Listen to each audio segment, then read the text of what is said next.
하나님의 말씀 보시겠습니다.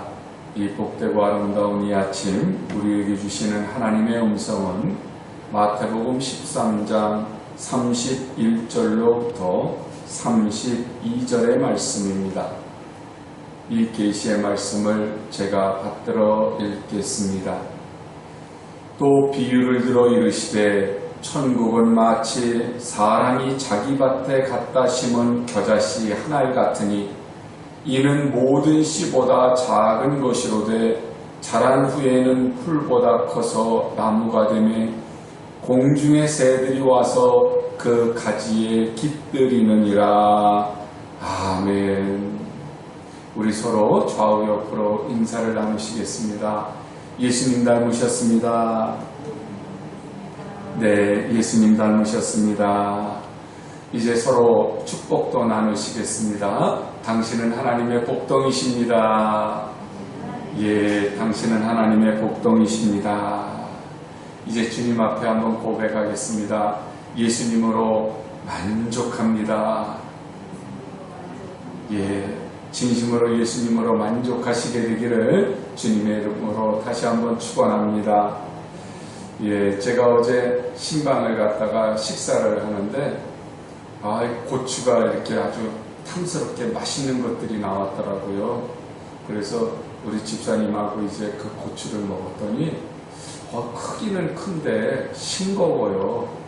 그래서 그 조그만 이제 손가락보다도 아주 작은 고추가 몇 개 있길래 그거를 이제 가지고서 비워 먹었더니 얼마나 매운지 귀에서 연기가 나는 것 같았어요.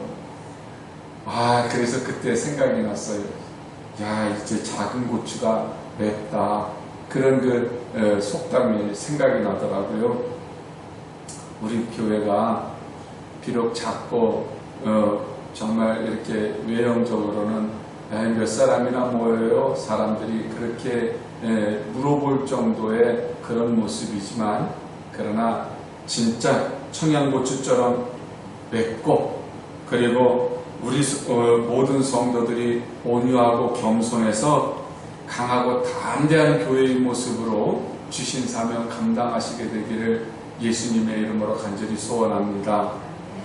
우리가 때때로 내 믿음을 바라보면서 스스로가 실망할 때도 있잖아요. 야, 이거 과연 이래가지고 내가 천국에 갈 수 있을까? 그러면서 자기 스스로의 믿음이 너무나도 하찮고 보잘것없어서 내가 무슨 집사라고, 내가 무슨 권사라고 그러면서 스스로 한탄할 때가 가끔 있잖아요. 그런데 우리가 이런 그 작고 보잘것없는 믿음을 가졌다고 하더라도 두려워하거나 근심하거나 혹은 낙심하지 마십시오. 왜냐하면 큰 거, 많은 거, 값진 거 이런 것을 가지려고 하는 우리의 욕심이 문제지 하나님은요 큰 거, 작은 거 따지지 않으세요. 오늘 성경 본문 말씀에서 나오는 그 말씀을 보면은요, 천국은 겨자씨 한 알 같은 믿음이 있는 곳이라고 그래요. 왜 그 겨자씨 한 알 같은 믿음이 소중할까요? 오늘 본문 말씀뿐만이 아니라 마태복음 17장 20절의 말씀에서도 보면은 뭐라고 말씀하시냐면 진실로 너희에게 이르노니 만일 너희에게 믿음이 겨자씨 한 알만큼만 있어도 이 산을 명해서 여기서 저기로 옮겨지라고 하면 옮겨질 것이요 또 너희가 못할 것이 없으리라. 예수님이 그렇게 말씀하시거든요. 그러니까 예수님은 믿음이 엄청나게 커서 호박씨만하게 크냐 아니면 겨자씨만하게 작으냐 그 크기로 따지는 것이 아니라 그 믿음이 알곡이기만 하면 생명이 있고 능력이 나타나고 하나님께서 일하시는 믿음이 된다는 거예요. 우리가 겨자씨 한 알만한 작은 그 믿음이 우리는 자꾸 크기를 보잖아요. 호박씨는 겨자씨에 비하면 수십 배, 수백 배가 큰데 그런데 주님은 그거 크기로 보지 않으세요. 내용물로 보는 거죠. 그 겨자씨만한 그 작은 믿음이라고 할지라도 그 속에 하나님의 나라를 담고 있느냐? 그 속에 예수님을 닮아가고자 하는 그 믿음이 있느냐? 아니면 그 속에 하나님의 영광을 나타낼 수 있는, 하나님의 나라를 확장시켜 나갈 수 있는 생명력이 있느냐? 그거를 보고 계시는 거죠. 그래서 오늘 성경 본문 말씀을 다시 한번 찬찬히 살펴보시면요, 또 비유를 들어 이르시되 천국은 마치 사람이 자기 밭에 갖다 심은 겨자씨 하나 같으니 이는 모든 씨보다 작은 것이로되 자란 후에는 풀보다 커서 나무가 되며 공중의 새들이 와서 그 가지에 깃들이느니라 그러시거든요. 그러니까 겨자씨라고 하는 것은 정말 훅 하면 날아갈 수밖에 없는 정말 작은 것인데요, 우리나라 겨자를 생각하지 마시고 이 팔레스타인에 있는 겨자는요, 이렇게 씨앗은 작더라도 1mm, 2mm 밖에는 안 되는데, 그런데 이것이 자라나서 한 1년쯤 자라나면은요, 적어도 3m, 4m가 돼요. 그러면 1mm, 2mm 짜리가 3m, 4m가 되면은 몇 배가 크는 거예요? 2000배, 3000배가 크는 거예요. 그래서 성경에 보니까 새들이 거기에다 둥지를 튼다는 거예요. 대단하지 않아요? 예수님이 이 비유의 말씀을 하시는 것은요, 하나님의 나라가 큰 것에서부터 시작되는 것이 아니라 이렇게 하찮아 보이고 작아 보이는 것에서부터 시작이 된다고 하는 것을 말씀을 하시는 거예요. 그래서 한편으로는 누구든지 예수님을 믿기만 하면 그 믿음이 처음에는 작은 것 같지만 나중에는 하나님의 나라를 확장할 수 있는 큰 믿음이 될 거다, 그렇게 이야기하시는 그 이야기로 이 말씀을 받아들일 수도 있고요. 또 하나는 예수님께서 시작하실 때는 예수님으로부터 시작된 작은 복음이지만 이제 12제자가 생겼고, 그리고 이제 더 많은 사람들이 믿고 예수님이 승천하셨을 때는 120명의 성도들이 성령 충만함을 받아서 이제는 초대교회가 시작이 되고, 사도 바울이 회개하고, 그리고 점점 겨자씨가 자라나서 이제 많은 새들이 몰려오는 것처럼 하나님의 복음이 전 세계로 퍼져가는 것을 의미하는 것으로 그렇게 이제 해석할 수도 있죠. 그렇기 때문에 말이에요, 어쨌든 내가 예수님을 믿을 때는 작은 믿음으로 시작해서 나로 하여금 하나님의 나라를 확장시켜 나갈 수 있는 하나님의 능력 있는 사람이 되게 하신다고 해석을 하든, 아니면 이렇게 작은 나로부터 우리들이 모여서 또 교회를 이루고 우리의 교회가 세계를 하나님의 복음을 전하는 그런 모습으로 그렇게 성장해 나가고 복음의 능력이 나타나는 교회가 될 것이라고 하는 것으로 해석을 하든, 어떻게든 간에 말이에요, 우리의 믿음은 지금 내가 봤을 때는 하찮아 보이고 지금 내가 봤을 때는 부족해 보이지만, 그러나 너무 과소평가는 하지 마시라 그 말이에요. 그리고 내 믿음이 쭉정이가 되지 않도록, 내 믿음이 생명력이 있도록, 내 믿음이 능력이 있도록 이 믿음을 잘 가꾸고 내 믿음을 잘 키워나가시게 되기를 원합니다. 그러면 이것이 2000배, 3000배, 4000배 예수님이 바라시고 하나님이 원하시는 놀라운 큰 나무가 돼서 하나님이 원하시는 일들을 감당하는 위대한 하나님의 백성이 되고 하나님이 세우신 교회가 될 줄로 믿습니다. 예수님은 작은 것들을 작다고 가볍게 여기시지 않거든요. 믿음이 약한 자, 또 어린아이 하나라도 주님께 하듯이 그렇게 잘 대접하고 대우하라고 그렇게 말씀을 하세요. 마태복음 10장 42절의 말씀을 보면, 또 누구든지 제자의 이름으로 이 작은 자 중 하나에게 냉수 한 그릇이라도 주는 자는 내가 진실로 너희에게 이르노니 그 사람이 결단코 상을 잃지 아니하리라 하시니라 그러거든요. 그러니까 지금 예수님이 우리에게 원하시는 이야기는 뭐예요? 큰 일만 하려고 그렇게 꿈을 꾸라는 얘기인가요? 좋은 일만 하려고 애쓰라고 하는 얘기인가요? 그게 아니라 누구든지 주님을 섬기듯이 정말 우리가 봤을 때 믿음이 어린 사람, 또 연약한 사람, 거지나 또 혹은 낙심한 사람들이나 혹은 믿음이 없어서 흔들리는 사람, 어느 누구라도 한 사람이라도 마치 예수님을 대하듯이 냉수한 그릇이라도 말 한마디라도 내가 할 수 있는 것 다 동원해서 그저 조금만이라도 관심을 가지고 도와줄 수 있다고 한다면 그 사람은 하나님께서 기억하셨다가 뭘 주시겠다고? 상을 주겠다. 그렇게 약속하세요. 왜냐하면 그것이 바로 하나님 나라를 확장시켜 나가는 일이기 때문에 그렇습니다. 그래서 우리가 관심을 가지고 우리들이 꼭 해야 될 일은요, 내 믿음이 축적 믿음, 흉내내는 믿음이 아니라 정말 예수님을 닮아가는 알곡 믿음이 되기 위해서 애쓰셔야 돼요.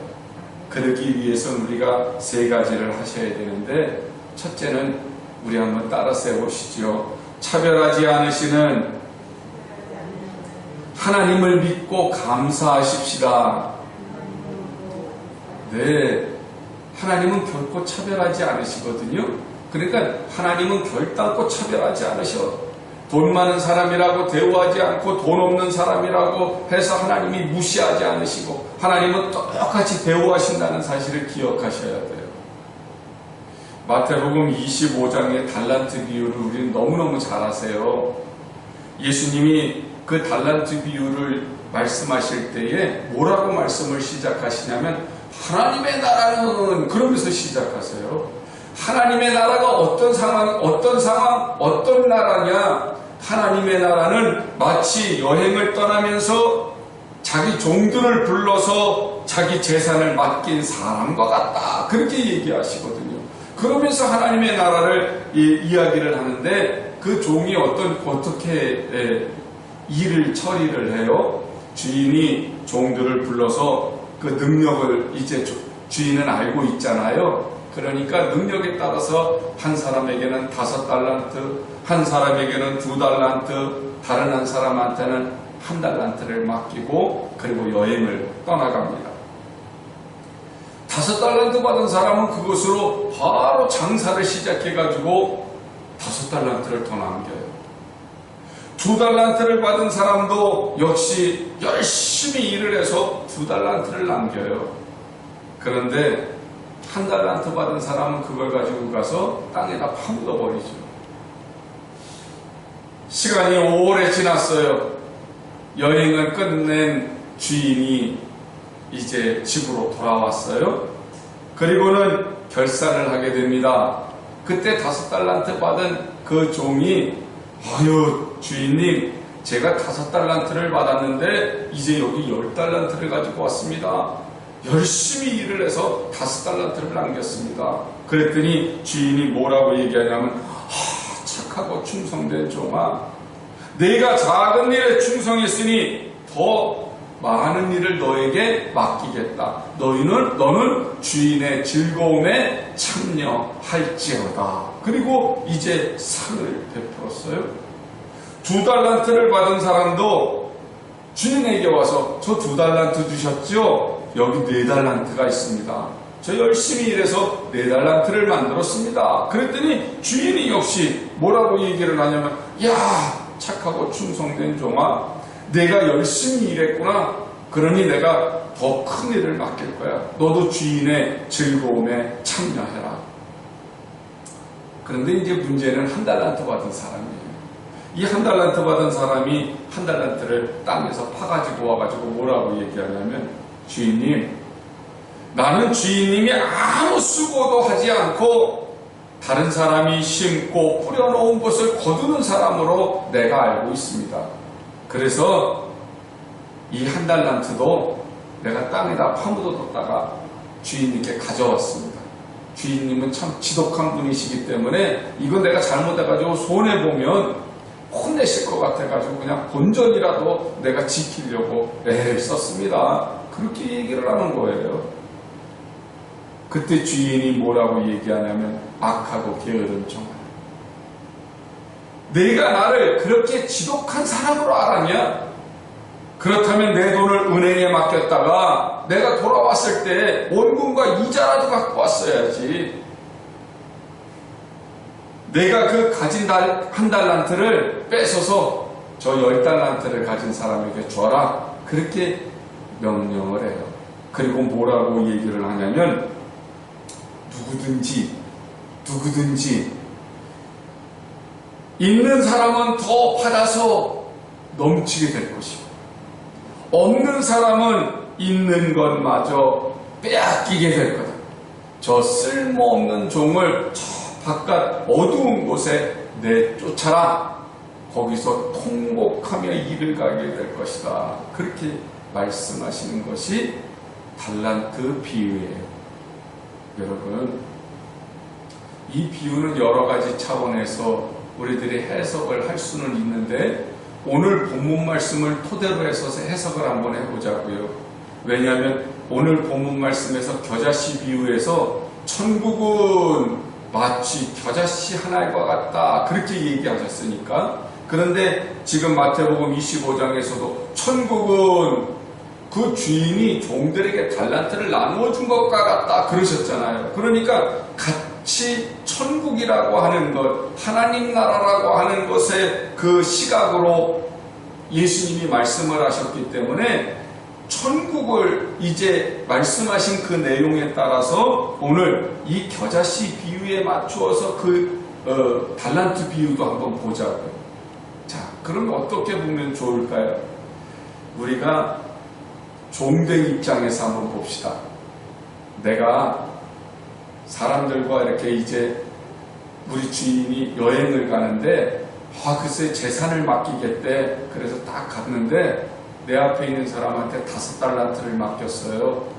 또 다른 사람한테는 2달란트를 맡겼어요. 그런데 나한테는 1달란트를 맡겼어요. 기분이 좋아요? 어떠세요?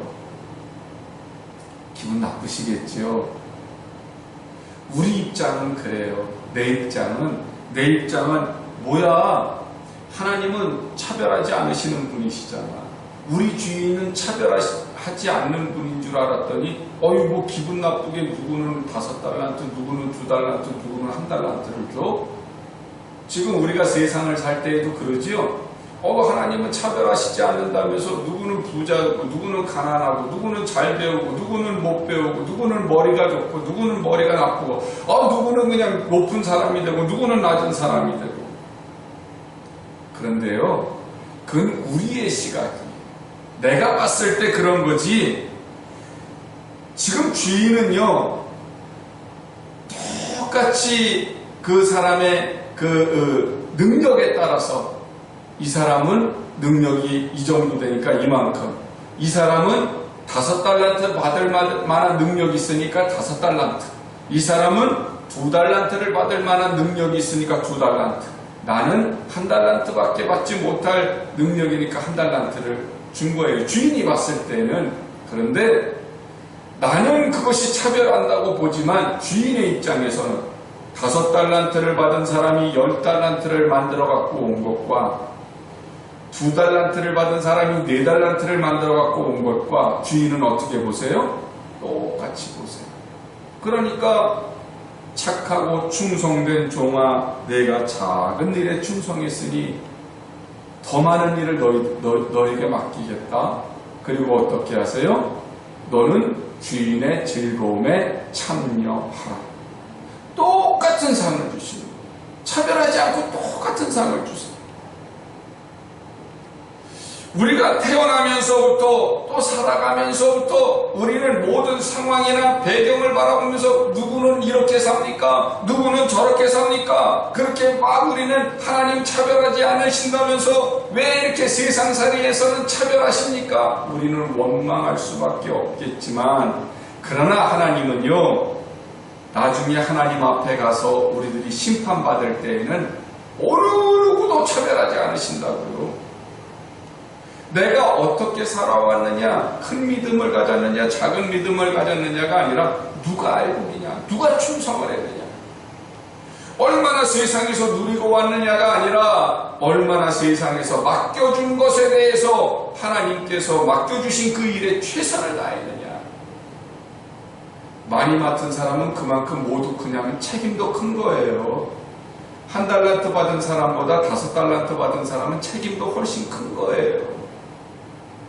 그렇기 때문에 이 1달란트 받은 사람은 불평하고 원망하고 다른 사람하고 비교하는 것만 바빴지, 자기한테 맡겨주신 것에 대해서 최선을 다하려고 하는 생각을 안 했기 때문에 땅에다가 파묻어둔 거예요.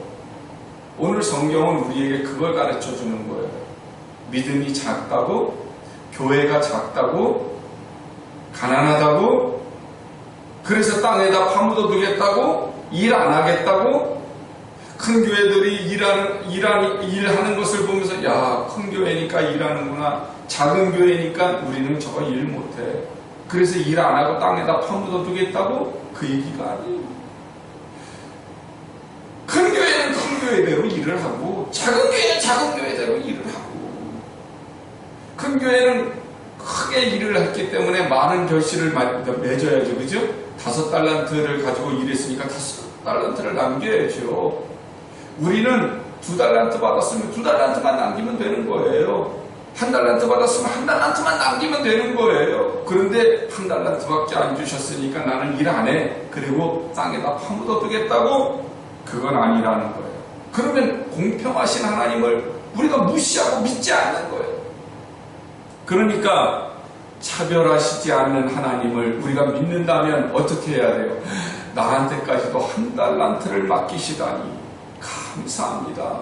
제가 최선을 다해서 나에게 맡겨주신 일을 감당하겠습니다. 그래야 되는 거예요. 그래야 알복신앙이 되는 거지. 그래야 나같이 작은 겨자씨만한 그 믿음에서도 하나님의 나라가 자라나는 거지요.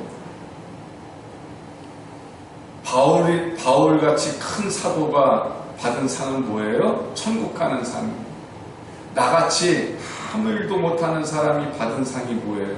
천국 가는 거예요. 하나님 차별하지 않고 똑같이 천국을 주신다니까요.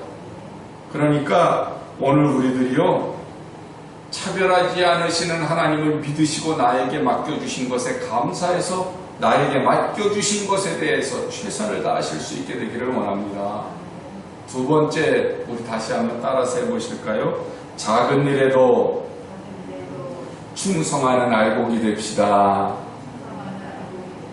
네, 지금 주인은요, 5달란트 받은 사람이나 2달란트 받은 사람이나 1달란트 받은 사람이나 똑같이 뭐라고 표현을 해요? 작은 것이라고 표현을 하세요. 마태복음 25장 21절과 마태복음 25장 23절의 말씀이 똑같거든요. 그 5달란트 받은 사람에게 주시는 칭찬과 2달란트를 받은 사람에게 주시는 칭찬이 똑같아요. 뭐라고 얘기하시냐면, 그 주인이 이르되 잘하였도다 착하고 충성된 종아, 내가 적은 일에 충성하였음에 내가 많은 것을 내게 맡기리니 내 주인의 즐거움에 참여할지어다. 그래요. 그러니까 주인이 봤을 때는 5달란트도 작아, 2달란트도 작아, 1달란트도 작아요. 근데 우리가 봤을 때는 5달란트가 뭐가 작아? 그렇죠? 1달란트 받은 사람 입장에서는 5달란트는 5배나 많기 때문에 엄청 큰 것처럼 보이는 거야. 2달란트가 뭐가 작아? 나보다 2배나 받았는데, 그렇게 생각이 되는 거예요. 우리가 차별했다고 생각하면 주인은 지독한 사람이라고 밖에는 볼 수 없어요. 우리가 세상살이를 하면서 다른 사람들하고 비교하면서 다른 사람은 저렇게 잘 사는데, 다른 사람은 저렇게 건강한데, 다른 사람은 저렇게 모든 것들을 잘 하고 있는데 그러면서 다른 사람하고 나를 비교하면은요 정말 내 인생에 불평 불만밖에는 없어요. 그렇게 되면 나에게 주신 것들이 작다고 불평하고 나에게 없는 것들에 대해서 원망하고 그러다 보면 결국은 누구 손해겠어요? 나 손해죠. 내 안에 감사가 사라지면서 평안을 잃어버리고 그 평안을 잃어버리면 하나님 나라를 잃어버리는 겁니다. 삶의 의욕이 없어지는 거예요. 많은 것을 가지려고 하는 그 욕심 때문에 하나님이 주신 것에 대해서 감사할 줄 모르는 것, 그게 바로 죄예요. 안숙현이라고 하는 분이 작은 것의 소중함이라고 하는 시를 썼는데요. 그 시가 이렇게 되어 있어요. 내 것이 아닌 것을 보지 않게, 내 것이 아닌 것을 탐내지 않게, 내 것이 아닌 것에 부러워하지 않게 하소서. 아주 작은 것에도 만족해하며 살 수 있게 발길에 차이는 작은 풀꽃도 사랑하게, 작은 것의 소중함을 감사하며 살 수 있게 하소서. 그래. 무슨 말이에요? 행복은 내 것이 아닌 것에는 행복이 없어요. 행복은 큰 것이나 많은 것에만 있는 게 아니에요. 행복은 나에게 주신 것, 작은 것만이라도 내가 소중하게 여기고 감사하면 거기에 행복이 있다고. 그 행복이 곧 뭐예요? 그게 하나님 나라죠. 내 마음이 평안하고 내가 즐거우면서 소중하게 여기는 것, 진심으로 나에게 주신 것들을 누릴 줄 아는 그것이 진짜 믿음이 되는 줄로 믿으시게 되기를 원합니다. 황희두라고 하는 분이 아주 작은 것의 소중함이라고 하는 에세이를 썼어요. 그 글을 읽었더니 그 글에 이런 내용이 있더라고요. 어느 날 새벽에 아버지가 이제 편찮으셔서 물을 떠가지고 아버지한테 갖다 드리려고 새벽에 이렇게 물을 떠갖고 가다가 아버지가 혼자 하시는 말을 들었어요. 아버지가 뭐라고 얘기를 하냐면, 나는 지금 네가 그렇게 걷는 것도 너무나 부럽다. 아들의 그 발자국 소리를 들으면서, 나는 지금 네가 그렇게 걷는 것도 너무나 부럽다. 아마 나는 죽었다 깨어나도 그렇게 못 걸을 거야. 네가 그렇게 걷는다고 하는 거 얼마나 소중한 건지 너는 깨닫지 못할 거야.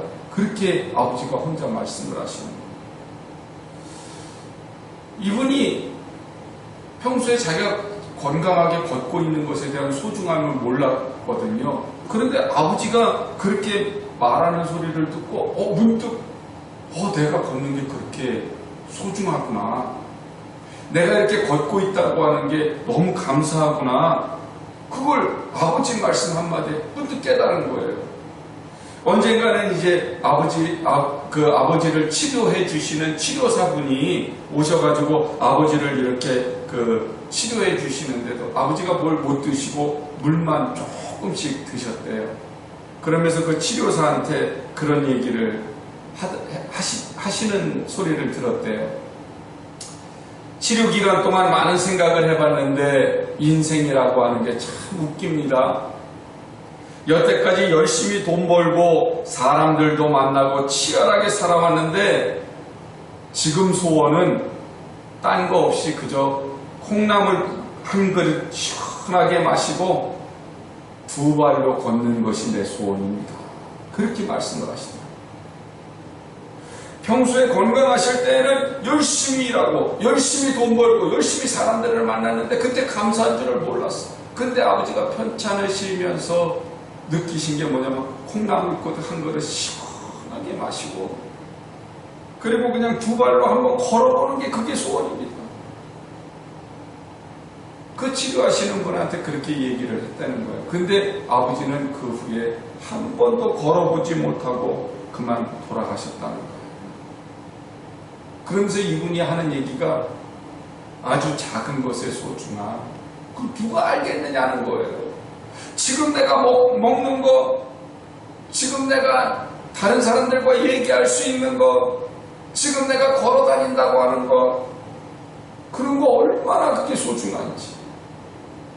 우리가 살아생전에 그토록 바라는 돈이라든지 권력이라든지 명예라든지 그런 것들은 정작 죽음 앞에서 아무 감동을 주지 못한다는 거예요. 정말 죽음 앞에서 사람들이 원하는 건 물 한 모금 마시는 거, 자기가 좋아하는 고기 한 점 먹어보는 거, 사람들과 얘기 한번 해보는 거, 한번 자기가 조금만이라도 걸어서 화장실에라도 내 힘으로 갔다 와보는 거, 그거라는 거예요. 사랑하는 여러분, 알곡신앙이 뭡니까? 나에게 주신 것, 작은 것이라도 소중하게 여기고 충성하시는, 그게 바로 알곡신앙이에요. 마지막으로 한 번 더 따라서 해보시죠. 날마다 조금씩 영적인 성장을 이루어 갑시다. 예, 겨자씨가 2-3mm밖에 안 되는 것이 싹이 나서 자라는 게 눈에 보이나요? 우리가 농사를 지어 보시지만 고추 그 모를 갖다가 이렇게 심었을 때 그것이 자라는 게 보이나요? 안 보이잖아요? 어느 순간에 커가지고 꽃이 피고 어느 순간에 보니까 고추가 이렇게 매달려 있고 그러잖아요?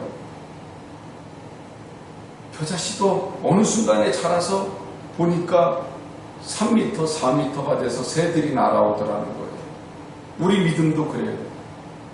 우리 믿음도 멈추지 말고 조금씩 눈에 안 보일 정도지만 그럼에도 불구하고 뒤로 후퇴하지 말고 조금씩 자라면 어느샌가 하나님이 기뻐하시는 하나님의 사람이 되고 하나님이 기뻐하시는 하나님의 교회가 될 줄로 믿습니다.